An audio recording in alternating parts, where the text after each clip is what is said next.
Hello everyone, हम लोग quadrilateral को लेकर चल रहे थे, उसी को हम लोग आगे बढ़ाएंगे। हर पार्ट में मैं क्वाड्रिलेटरल और ट्रायंगल से कुछ मिक्स क्वेश्चन करा रहा हूँ। किसी किसी पार्ट में सिर्फ क्वाड्रिलेटरल था, इसमें कुछ मिक्स क्वेश्चन रहेंगे। आगे आने वाले पार्ट्स में ऐसे ही मिक्स चलते रहेंगे। ठीक है, तो चलिए स्टार्ट करते हैं। क्वेश्चन दिया हुआ है यहाँ पर, एक चतुर्भुज का विकर्ण 20 सेंटीमीटर है। इस पर दोनों शीर्ष से डाले गए लंबों की लंबाइयां 8 सेंटीमीटर और 10 सेंटीमीटर है। इसका क्षेत्रफल ज्ञात कीजिए। कई लोग बोल रहे हैं कि मैं हिंदी का ज्यादा प्रयोग कर रहा हूं, तो आप बिल्कुल इंग्लिश के क्वेश्चन यहां से प्रेफर कर सकते हैं और मैं उन प्रश्नों को पढ़ता भी हूं। The length of diagonal of a quadrilateral is 20 centimetre and the length of perpendicular from the two vertex to it are of 8 centimetre and 10 centimetre. Find out its area. कभी कभी किसी जगह में ट्रांसलेशन में थोड़ा दिक्कत होता है, मैं गूगल ट्रांसलेटर का यूज करता हूं, तो कभी कभी थोड़ा दिक्कत होता है। ठीक है, तो उसको आप लोग ध्यान रखेंगे। देखिए, इसमें बताया गया है एक क्वाड्रिलेटरल है।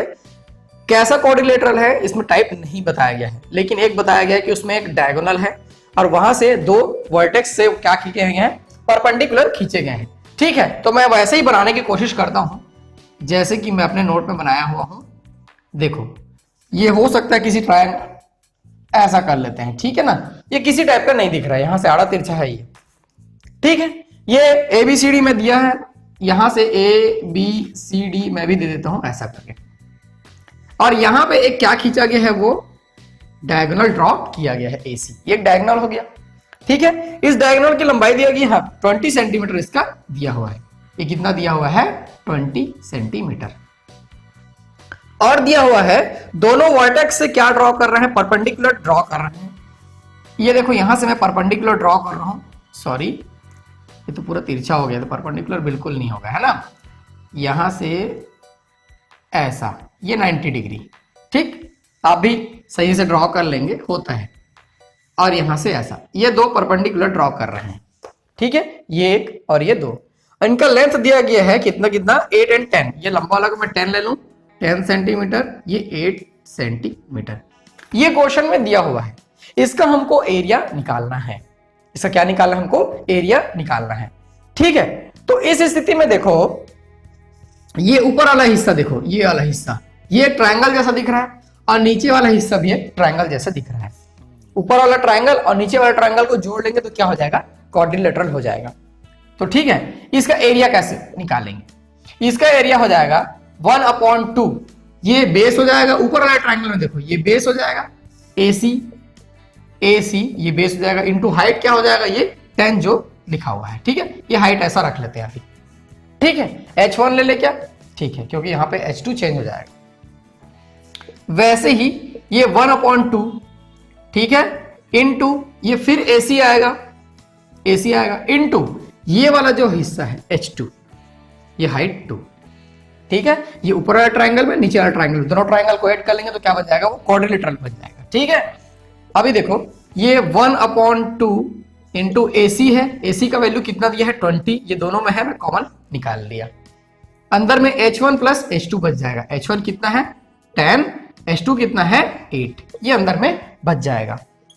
ये हो जाएगा 10 इंटू ये हो जाएगा 18, यहां से आ जाएगा ये 180, और सेंटीमीटर दिया है सेंटीमीटर स्क्वायर। ये एक टाइप का क्वाड्रिलेटरल, इसको किसी किसी बुक में काइट भी दिया हुआ है। ठीक है, लेकिन ऐसे इसको निकालना है, इसमें कोई नया अलग से फार्मूला यूज नहीं हुआ है, इसलिए मैं इसको टाइप पे नहीं बताया हूं। सीधा सीधा दो ट्रायंगल का फार्मूला हम इसमें अप्लाई कर लिए, तो यहां से आंसर निकल के सामने आ गया। इसका एरिया कितना हो जाएगा, 180 सेंटीमीटर स्क्वायर। तो ठीक है, एक और क्वेश्चन बना के देखते हैं। दूसरा क्वेश्चन दिया हुआ है। देखो, दूसरा क्वेश्चन स्टार्ट करने से पहले मैं आप लोग को ये बताना चाह रहा हूं कि आप लोग वीडियोस बार बार मुझे लिंक मांगते हैं, सर इसका लिंक दीजिए, सर ये टॉपिक दीजिए। तो आप लोग थोड़ा स्मार्ट बनिए, प्लेलिस्ट में पूरा का पूरा डाला हुआ है, प्लेलिस्ट को एक बार देखिए आप लोग, उसके बाद मुझे पूछिए सर ये टॉपिक। कई टॉपिक बन जा रहता है, फिर भी स्टूडेंट पूछते हैं सर ये टॉपिक बनाइए करके। तो आप एक बार प्लेलिस्ट को पूरा देखिए, उसमें पूरा का पूरा मैं अच्छे से अरेंज करके डाला हुआ हूं, ताकि किसी को कोई प्रॉब्लम ना हो। बस आपके पास ये कैपेबिलिटी होनी चाहिए कि आप ढूंढ सकते हैं कि नहीं ढूंढ सकते। ठीक है, चलिए नेक्स्ट देखते हैं। एक समांतर चतुर्भुज की दो आसन्न भुजाओं की लंबाइयां 13 सेंटीमीटर और 14 सेंटीमीटर है। उसके एक विकर्ण की लंबाई 15 सेंटीमीटर है, तो उसका क्षेत्रफल ज्ञात कीजिए। The length of two adjacent sides of parallelogram are 13 centimeter and 14 centimeter, and the length of a diagonal is 15 centimeter. Then find out its area. देखो यहाँ पे समांतर चतुर्भुज दिया हुआ है, पैरेललोग्राम दिया हुआ है, ठीक है। तो कैसे निकालेंगे? अब पैरेललोग्राम में हमको क्या देना चाहिए? एक्चुअली में देना चाहिए उसका बेस और हाइट, लेकिन यहाँ पे बेस और हाइट की बात नहीं कर रहा है। देखो क्या क्या चीज दिया हुआ है, ये हो गया पैरेललोग्राम, ठीक है। दो आसन हो जाए, टू एडजेसेंट साइड्स दिया हुआ है 13 एंड 14, ये छोटा दिख रहा है इसको मैं 13 रख लिया, ये 14, ठीक है। सेंटीमीटर में दिया हुआ है क्या? ठीक है, ये सेंटीमीटर, ये अगेन सेंटीमीटर, और इसका एक डायगोनल दिया हुआ है कितना? 15 सेंटीमीटर, ये दिया हुआ है भाई, ठीक है। इसका एरिया हमको निकालना है। तो इसमें आप लोग ध्यान से देखेंगे कि ये जो ट्रायंगल है, ये जो नीचे में बन रहा है वैसे ही सेम ऊपर में बनेगा, क्योंकि पैरेललोग्राम में ये 14 है तो ये भी 14, और ये 13 है तो ये भी 13, अगेन वैसा ही दिखाई दे रहा है। तो इसका मतलब मैं इस ट्रायंगल का एरिया निकाल लेता हूं, उसको डबल कर लेता हूं, तो मेरे को क्या मिल जाएगा? इस पैरेललोग्राम का एरिया मिल जाएगा। तो हम लोग क्या फार्मूला अप्लाई करेंगे? यहां से 3 साइड्स पता है तो हीरोज फार्मूला अप्लाई करेंगे। तो देखो S इज इक्वल टू क्या हो जाएगा? 13, 14, 15 अपॉन 2, इसको जोड़ लिए हम लोग, ये हो जाएगा 21 सेंटीमीटर। ये अर्ध परिमाप, ठीक है, सेमी पेरीमीटर आ गया, ठीक है, हाफ पेरीमीटर आ गया। अभी देखिए इसके बाद एरिया का फार्मूला क्या होता है, आप लोग को याद होगा, ये एस माइनस ए ले लूं, स्मॉल है कैपिटल छोटा भी ले सकते हो, कोई दिक्कत नहीं है, S minus B, S minus C, ये सी ए बी सी क्या है? तीनों साइड्स हैं, ठीक है। एस का वैल्यू यहां से ये मैं 21 रख लिया, 21 माइनस 13, 21 माइनस 14, 21 माइनस ये 15, ये आ गया। इसके बाद ये 21 को 21 रख लेते हैं, ये कितना हो जाएगा? ये 8, फिर ये 7 और ये 6, ठीक है। ये सबट्रैक्ट करके मैं लिखा हूं, एक्स्ट्रा कुछ नहीं किया हूं। यहां से मैं क्या बताया था कि इसका जो पेयर है उसको बढ़ाएंगे ताकि हमको स्क्वायर रूट निकालने में आसानी हो। तो 7 या 21 है, ठीक है। इसको मैं ऐसा भी लिख सकता हूँ 21, ठीक है, इसको ऐसे ही रहने दो, इसको 8 को भी ऐसे ही रहने दो, 7 2 जा 7 3 जा, इसको 21 कर लेते हैं, यहां से 2 बच जाएगा, 2 बच जाएगा, उसको 16 यहां से कर लेते हैं, ये 16 हो गया, ठीक। ऐसा इसको लिख सकते हैं, आप लोग तोड़ के भी लिखोगे तो ऐसा ही आएगा। 21 में से 21 बाहर निकाल लिया, यहां से मैं क्या 4 बाहर निकाल लिया, ये कितना आ जाएगा? 84 सेंटीमीटर स्क्वायर इस ट्राइंगल का एरिया है। इस ट्राइंगल का एरिया 84 सेंटीमीटर स्क्वायर है, लेकिन मेरे को चाहिए इस पैरेललोग्राम का एरिया। तो मैं क्या करूंगा?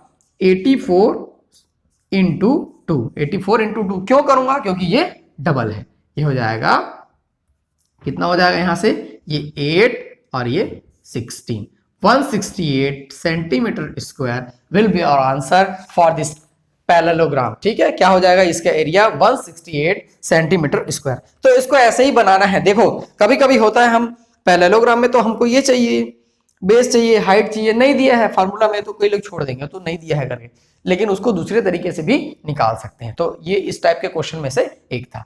अभी और क्वेश्चन बना के देखेंगे, बहुत सारे मैं क्वेश्चंस लेके आया हूँ जो पिछले पुराने एग्जाम्स में हुए हैं, मैं उसको भी लेके आया हूँ, छाट के लेके आया हूँ। सभी क्वेश्चंस को मैं कराने की कोशिश करूंगा। अभी 2-3 पार्ट्स और बनेंगे इसी क्वाड्रिलेटरल में, उसके बाद फिर सर्कल स्टार्ट करेंगे। चलिए नेक्स्ट दिया हुआ है, किसी आयताकार क्षेत्र का परिमाप 2.5 किलोमीटर है, उसमें निहित उच्चतम संभव क्षेत्रफल कितना होगा? क्वेश्चन को ध्यान से समझना है, ये सब क्वेश्चन आ चुका है। The perimeter of rectangular area is 2.5 kilometre, what is the highest possible area contain in it? मतलब जो भी हम लोग ऐसा एक, मैं नहीं बता रहा हूं कि उसका डायमेंशन क्या है, लेंथ एंड विड्थ कितना है, ऐसा नहीं बता रहा हूं, मैं बता रहा हूं पेरीमीटर। तो देखिए ऐसी स्थिति में देखो, इसमें एग्जाम ऑप्शन भी दिया हुआ है, ऑप्शन को आप लोग हेक्टेयर में दिया हुआ है, मीटर स्क्वायर में, नन ऑफ दी अबव दिया है, उसको आप लोग ध्यान से समझेंगे। अभी इसमें क्या होता है, एक चीज आप लोग ध्यान देंगे, कभी भी ऐसा बात करें कि हाईएस्ट एरिया, तो हाईएस्ट एरिया और वो भी रेक्टेंगुलर, तो वो कौन सा होगा कि स्क्वायर, जब वो रेक्टेंगुलर जो शेप है, क्योंकि मैं जब बताया हूं कि हर वर्ग एक आयत होता है, तो ऐसी स्थिति में जब वो वर्ग होगा तभी वो हाईएस्ट एरिया कंटेन करेगा। तो उस चीज को आपको समझना है, ठीक है। कहने का मतलब वो जो एरिया है वो एक स्क्वायर है, ठीक है। तो देखो स्क्वायर है, अभी उसका पेरीमीटर हमको पता है, तो 4a ले लेंगे सीधा, 4a इज इक्वल टू 2.5। क्योंकि मैं बोल रहा हूं क्योंकि दूसरा लाइन जो है कि उसमें निहित उच्चतम संभव क्षेत्रफल कितना होगा, what is the highest possible area contain in it.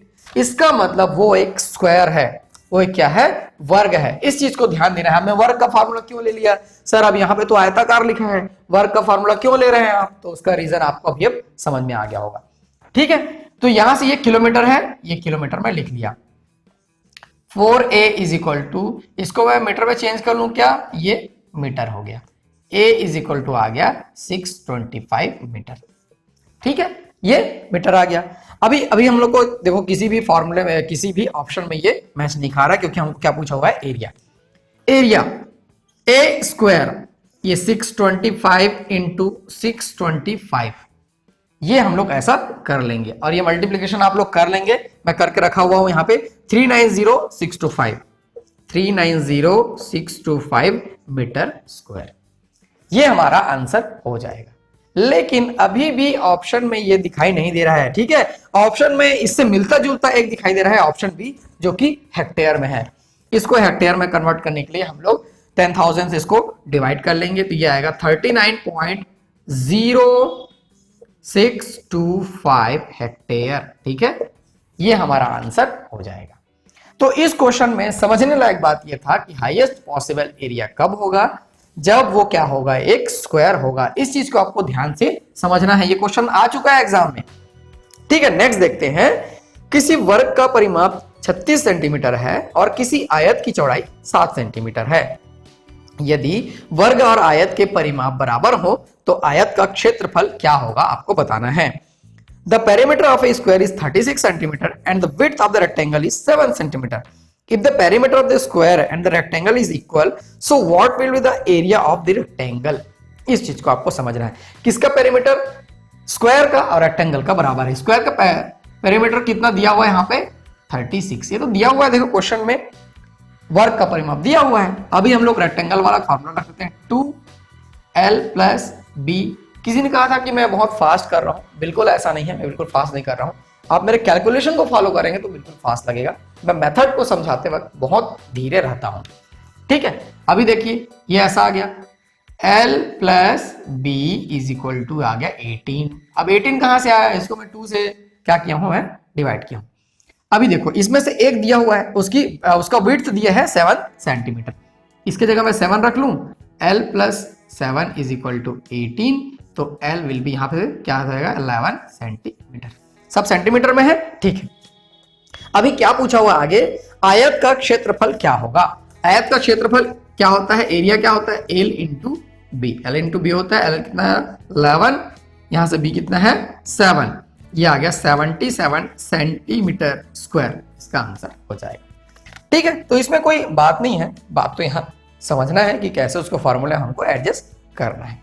ठीक है, अभी और अच्छे ही इंटरेस्टिंग क्वेश्चन है मेरे पास, उनको भी मैं आपको समझाने की कोशिश करूंगा। अगला क्वेश्चन पाथवे वाला है, इससे पहले वाले पार्ट में हम लोग कर चुके हैं। एक और क्वेश्चन मिला तो उसको भी मैं यहाँ पे इंक्लूड कर रहा हूँ, उसको भी बना के देखते हैं। चलिए, यहाँ पे नेक्स्ट क्वेश्चन दिया हुआ है, एक आयताकार क्षेत्र जो 50 मीटर लंबा और 40 मीटर चौड़ा है में एक आयताकार लॉन है जिसके चारों ओर सीमेंट का एक समान चौड़ाई वाला रास्ता है, जिसकी चौड़ाई 6 मीटर है। तो सीमेंट के रास्ते का क्षेत्रफल क्या होगा। ठीक है, आयताकार रेक्टेंगुलर लॉन है, उसके अंदर रेक्टेंगुलर क्या दिया हुआ है, ठीक है, क्षेत्र एरिया है, उसके अंदर लॉन है, ऐसा दिया हुआ है। The rectangular area that is 50 metre long and 40 metre wide has a rectangular lawn around that there is a pathway of cement having uniform width. मतलब जो भी उसका विड्थ है, सीमेंट का जो पाथवे है, वो सब तरफ बराबर है। Where the width is 6 metre. ठीक है, कितना मीटर है 6 मीटर। कभी कभी मैं क्वेश्चन में ध्यान देंगे मीटर रहता है, मैं सेंटीमीटर बोल डालता हूं।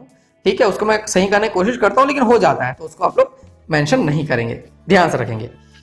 So what will be the area of the pathway of cement, what will be the area of the pathway of cement. देखो समझना इस चीज को, मैं ड्रॉ कर लेता हूं। तो देखो यहाँ पे एक रेक्टेंगुलर एरिया है, मैं एरिया ड्रॉ कर लेता हूं। ये हो गया रेक्टेंगुलर एरिया, इसके अंदर एक रेक्टेंगुलर लॉन है, ये रेक्टेंगुलर लॉन हो गया। ठीक है, अब क्या है कि इसके चारों ओर जो है सीमेंट का पाथवे है, ये जो है पाथवे है, ऐसा हो गया, जो बच गया एरिया वो पाथवे है। इसका जो है विड्थ वो दिया है 6 मीटर और ये सब तरफ है 6 मीटर, यूनिफॉर्मली विड्थ दिया हुआ है। ठीक है, ये 50 मीटर है लेंथ में, ये 40 मीटर है विड्थ में। ठीक है, इसमें क्या हो जाएगा, ये 50 है तो अंदर वाला जो लेंथ है वो कितना हो जाएगा, ये 6 यहां से गया, 6 यहां से गया, तो 50 माइनस 12 ये हो जाएगा 38 मीटर। और वैसे ही ये 40 माइनस 12 ये हो जाएगा 28 मीटर। क्यों इसकी आवश्यकता पड़ी, क्योंकि हमको पाथवे का एरिया निकालना है। अब पाथवे का एरिया निकालने के लिए क्या करना पड़ेगा, जो रेक्टेंगल है बड़ा वाला और जो छोटा है वाला रेक्टेंगल है, दोनों के एरिया को क्या करना पड़ेगा, घटाना पड़ेगा। तो ठीक है, हम लोग एरिया वैसे ही कर लेते हैं, area of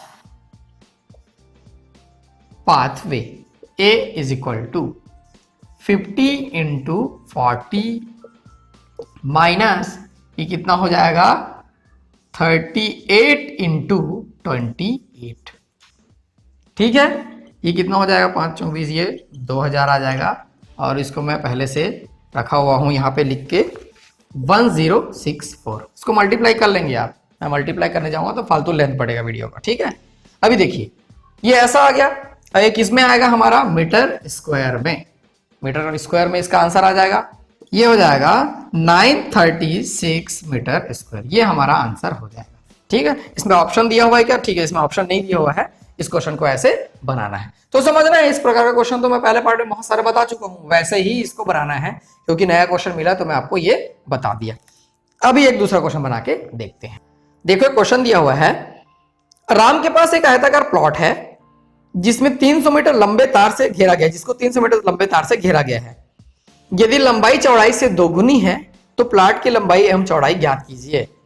Ram has a rectangular plot which is surrounded by a 300 meter long wire. If the length is twice than the width, the find the length and breadth of the plot. बहुत easy है, question देखना समझना है। कितना metre तार से घेरा गया है, उसको 300 मीटर लंबे तार से घेरा गया है, मतलब ये उसका क्या हो जाएगा, पेरीमीटर, ये हो जाएगा पेरीमीटर।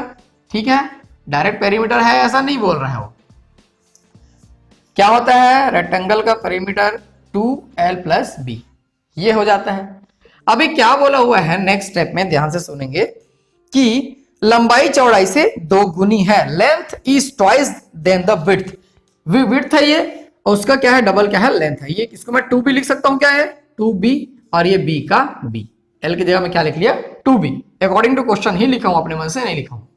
ये 300, ये 2b, ये कितना हो जाएगा 3b, और ये हो जाएगा 150, ये 2 इधर जाके कैंसिल कर दिया उसको। ठीक है, b इज इक्वल टू आ गया 50 मीटर, b कितना आ गया 50 मीटर, और लेंथ कितना है यहाँ पे 2b, l is equal to 2b, और 50 इंटू 2 ये हो जाएगा 100 मीटर। तो इसका पूछा हुआ है length and breadth of the plot, ये हो जाएगा हमारा आंसर 50 मीटर एंड 100 मीटर। बहुत इजी क्वेश्चन था, ये क्वेश्चन भी एग्जाम में आया हुआ है। ठीक है, और क्वेश्चन बना के देखते हैं। देखिए नेक्स्ट क्वेश्चन बहुत इंपॉर्टेंट है, ध्यान से सुनना है। एक आयताकार क्षेत्र के चारों ओर घूमने के लिए एक व्यक्ति 6 किलोमीटर की दूरी तय करता है।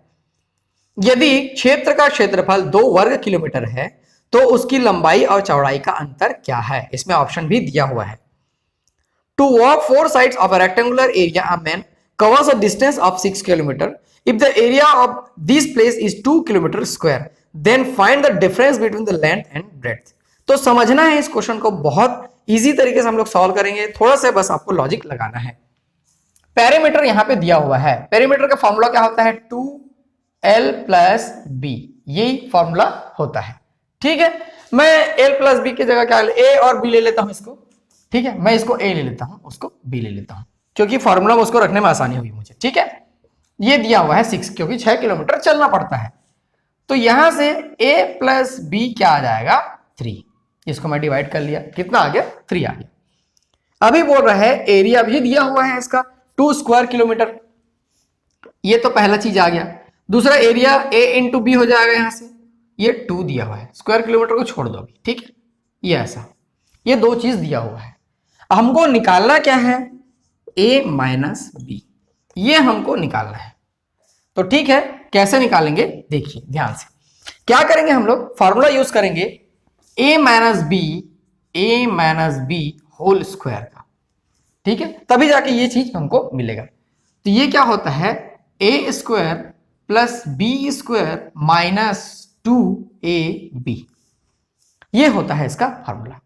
ठीक, अभी एक चीज और ध्यान देंगे हम लोग, सॉरी मैं इसको कैपिटल में लिख लेता हूं, सब कैपिटल में लिख रहा हूं, तो A plus B whole square ये होता है A square plus B square plus 2ab, यही होता है। अब मैं मान लो A square plus B square का वैल्यू निकालना चाह रहा हूं, ये हो जाएगा A plus B whole square minus 2ab is equal to क्या हो जाएगा, A square plus B square, ये हो जाएगा। ऐसा मैं इसलिए किया क्योंकि यहां पे ए स्क्वायर प्लस बी स्क्वायर है, उसके जगह मैं इसको रख लूंगा, यही करूंगा। ठीक है, देखो ये हो जाएगा A plus B whole square, इसको मैं रख रहा हूं ना माइनस 2ab, माइनस 2ab और ये वाला माइनस 2ab, माइनस 2ab। ऐसा करने का फायदा ये हुआ कि a plus B whole square minus 4ab ये मिला, और इसका वैल्यू ये दिया हुआ है, इसका वैल्यू ये दिया हुआ है, तो हम लोग रख लेते हैं a प्लस बी यानी कि 3 स्क्वायर माइनस ए बी कितना दिया हुआ यहाँ पे, ये दिया 4 इंटू 2, ये हो जाएगा a minus B whole square. देखो ये अलजेब्रा का एक पूरा इस्तेमाल कर रहा है, कई लोग बोलते हैं सर अलजेब्रा का वीडियो बनाइए, तो अलजेब्रा ऐसे ही है, मैंने सिंप्लीफिकेशन में और बहुत से अलग अलग टॉपिक में उसको यूज कर लिया है। ठीक है, अभी देखो ये कितना हो जाएगा 9 और ये कितना हो जाएगा 8, ये 1 आ गया, a minus B whole square का वैल्यू 1 आ गया, तो a माइनस बी यहां से आएगा 1, क्योंकि अंडर रूट 1 क्या होता है, 1 ही होता है। तो यहां पे क्वेश्चन में क्या पूछा हुआ है कि लंबाई और चौड़ाई का अंतर क्या है, तो 1 है, क्या हो जाएगा, difference between the length and breadth 1। अब हम लोग किस में लेके चल रहे थे, ये सारा का सारा चीज किलोमीटर में दिया है, ये हो जाएगा किलोमीटर, 1 किलोमीटर, ये हमारा आंसर आ जाएगा। इसमें दिया है क्या ऑप्शन, देखो बी ऑप्शन दिया है 1, वही आंसर हो जाएगा। तो इसको ऐसे ही बनाना है, ये क्वेश्चन है तो एरिया का, लेकिन इसमें अलजेब्रिक फार्मूला का ज्यादा इस्तेमाल हुआ है, ये क्वेश्चन बहुत ज्यादा इंपॉर्टेंट है, इसको आप लोग समझेंगे, और ऐसा क्वेश्चन आपको जितना भी मिलेगा सब बनाकर देखेंगे। एक क्लास क्वेश्चन और बना के हम लोग अभी देखते हैं। चलिए नेक्स्ट क्वेश्चन देखते हैं। 18 मीटर लंबाई वाले कमरे में कालीन बिछाने की कीमत, कालीन जिसकी चौड़ाई 75 सेंटीमीटर है, 4 रुपए 50 पैसे प्रति मीटर की दर से रुपए 810 है, मतलब उसकी जो उसका कॉस्ट कितना आ रहा है, 810 रुपए आ रहा है। कमरे की चौड़ाई ज्ञात कीजिए। The cost of carpet in 18 metre long room, carpet with a width of 75 centimetre at rupees 4.50 per metre is rupees 810। Find the width of the room. देखो यहाँ पे टोटल कॉस्ट दिया हुआ है 810 रुपए, और क्या दिया हुआ है यहाँ पे 75 सेंटीमीटर विड्थ दिया हुआ है, और 4.5 रुपए 4.50 पर मीटर स्क्वायर की दर से कॉस्ट भी दिया हुआ है। तो हम लोग जब टोटल कॉस्ट को डिवाइड करेंगे, किससे डिवाइड करेंगे, 4.50 जो उसका पर मीटर कॉस्ट है, तो उसका हमको लेंथ मिल जाएगा, विड्थ तो दिया हुआ है, लेंथ मिल जाएगा किसका, कालीन का जो हमको बिछाना है। तो यहां से मैं टोटल कॉस्ट को किससे डिवाइड कर रहा हूं, मैं 4.50 से डिवाइड कर रहा हूं। ठीक है, तो इससे हमको क्या मिल जाएगा, लेंथ मिल जाएगा, कालीन जितना उसका बिछा हुआ उसका लेंथ मिल जाएगा। यहां से ये आ रहा है 180 मीटर, कितना आ गया 180 मीटर, इतना बिछा हुआ है। ठीक है, अभी देखो आगे दिया हुआ है, जो भी एरिया आएगा, जो भी कारपेट जो बिछा रहे हैं उसका जो भी एरिया आएगा वो किसके बराबर होगा, रूम के एरिया के बराबर होगा, कमरे के क्षेत्रफल के बराबर होगा, ये बराबर होगा। ठीक है, तो उसके हिसाब से देखो उसका एरिया क्या होगा, लेंथ इंटू विड्थ किसका, कारपेट का, और रूम का। रूम का हमको क्या दिया हुआ है, यहाँ पे कुछ दिया हुआ है क्या, हाँ 18 मीटर लॉन्ग दिया हुआ है। इसका लेंथ, इसको मैं स्मॉल ले लेता हूं, ठीक है, इंटू ब्रेड्थ ले लेता हूं इसको। ठीक है, यहां से देखो, यहां से लेंथ कितना है 180, और कारपेट का जो है विड्थ दिया हुआ है 0.75, क्योंकि उसे सेंटीमीटर में दिया है या मीटर में, इसलिए मैं चेंज कर लिया। इसका दिया है लेंथ, इसका हमको विड्थ निकालना है, ये रख लिया मैं बी। ठीक है, इसी को हमको कैलकुलेट करना है, और क्वेश्चन में कुछ नहीं है, उसको बस समझना था हमको। तो बी यहां से आ जाएगा 180 इंटू ये 0.75 डिवाइडेड बाय कितना आ जाएगा, ये 18। ठीक है, ये 10 टाइम्स कैंसिल होगा, 10 इंटू 0.75 ये आ गया 7.5 मीटर, उसका विड्थ क्या आ जाएगा 7.5 मीटर। ऑप्शन में दिया हुआ है कि हाँ, ऑप्शन बी दिया हुआ है 7.5 मीटर। ठीक है, अभी फिर देखिए यहाँ पे आपको समझना है, कभी भी ऐसा क्वेश्चन आए तो टोटल कॉस्ट में कोई एक डायमेंशन जो भी उसका दिया होगा, पर मीटर कॉस्ट दिया होगा, उससे हमको लेंथ या विड्थ मिल जाएगा, जो भी क्वेश्चन के अकॉर्डिंग वो हमको मिल जाएगा। तो उसी से हमको आगे बढ़ना होता है। तो ये इस पार्ट का ये लास्ट क्वेश्चन था। ऐसे ही मैं और क्वेश्चंस के साथ एक फिर नया पार्ट लेके आऊंगा। अभी हम लोग क्वाड्रिलेटरल को और डीप में जाके पढ़ेंगे, और जो एग्जाम्स में क्वेश्चन आए हुए हैं मैं उनको भी कराऊंगा। इसमें भी जितने भी क्वेश्चन मैं बता रहा हूँ 50% ज्यादा क्वेश्चन एग्जाम्स में ऑलरेडी आए हुए रहते हैं। तो मैं उसको टाइप वाइज कैटेगरी करके रखा हुआ हूँ। अगला पीडीएफ जो मैं बनाया हुआ हूँ उसमें मैं पेपर्स के पूरा जो कटिंग्स है उसकी को रखा हुआ हूँ। तो मैं आपको दिखाऊंगा क्वेश्चन पेपर की कटिंग है, जब नेक्स्ट पार्ट में शूट करूंगा तब आपको उसको देखने को मिलेगा कि मैं वाकई एग्जाम से उस क्वेश्चन को उठाया हुआ हूँ। तो आप लोग ऐसे ही मेरे साथ बने रहिए। क्वाड्रिलेटरल के सारे कॉन्सेप्ट, ट्राइंगल के सारे कॉन्सेप्ट इसी में मिक्स करके मैं बता रहा हूँ सारे कॉन्सेप्ट। और हम लोग सर्कल को भी लेके चलेंगे। सर्कल का भी जो एरिया एंड पेरीमीटर रिलेटेड है अभी उसी को लेके चलना है, उसका सारा कॉन्सेप्ट मैं आपको बताऊंगा। फिर उसके बाद हम लोग प्रॉपर्टी बेस्ड क्वेश्चन में जाएंगे, जिसमें हमको प्रॉपर्टीज एंड थ्योरम्स थोड़ा थोड़ा माइंड में रखना पड़ेगा, वो भी बहुत ज्यादा ईजी है। तो आप मेरे साथ बने रहिए। मैं देवेश देवांगन आप लोग के लिए ऐसा ही लेसन्स लेके आता रहूंगा। आप वीडियोस देखते रहिए और ज्यादा से ज्यादा दोस्तों को शेयर करते रहिए। यदि आपको नोटिफिकेशन नहीं मिल रहा है तो सब्सक्राइब कर लीजिए, और सब्सक्राइब के बगल के बटन में बेल आइकॉन होता है उसको क्लिक कर लीजिए। आपको मोबाइल में साउंड नोटिफिकेशन मिल जाएगा जब भी मैं कोई नया पोस्ट कम्युनिटी टैब में डालूंगा तब, और जब मैं नया वीडियो यहाँ पे अपलोड करूंगा तब। Thank you.